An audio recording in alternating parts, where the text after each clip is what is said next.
Hey everybody, it's Baron J and no, seriously, I'm kinda sorry. I may not sound like myself because I'm a little bit sick. Of course, when I'm sick, I sound exactly like myself, so I don't sound like I'm sick at all. So, in my beginner's guide to anime, I get down to the bare bones of Japanese animation. And, conveniently enough, I always stick with bones when recommending new anime for someone to look at.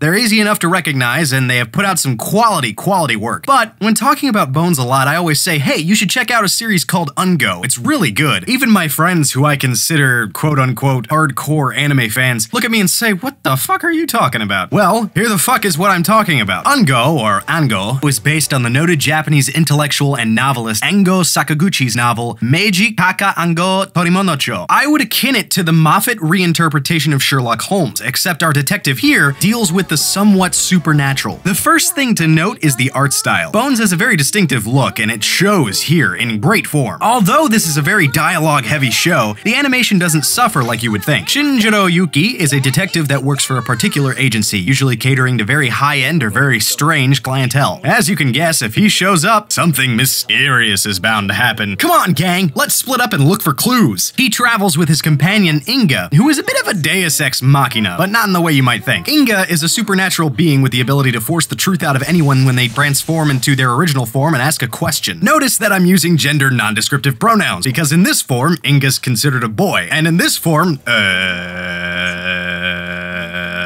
boobs. However, instead of ruining the mystery aspect of the show, this actually adds an extra aspect of mystery to the show. Instead, the mystery is extended. Who was the killer becomes, why did they kill? It's a genuine twist on the genre that is absolutely phenomenal in execution. I oftentimes found this to be the thing that I would try to figure out on my own more than the actual answer to the plot itself. As far as the plot structure, it is slightly episodic, but there is a lingering arc overall that deals with Yuki's bosses and their motives. And if this series didn't interest you yet, this is written and directed by the same pair that previously did Full Metal Alchemist. Yeah, the only complaints I have really aren't truly that bad. There were certain elements of the plot that remained relatively unexplained to me, but there was a 49-minute special that I missed that almost completely answered all of my questions. So that and the series feels a little bit too short. Along with the movie, there are only 11 22-minute episodes, but I feel as if this was done to improve the series' pacing. As far as watching order, watch the movie first and then dive into the series. It's conveniently listed as episode 0 in most releases, so it helps a lot as a prologue to the absolute treat that the series is going to be.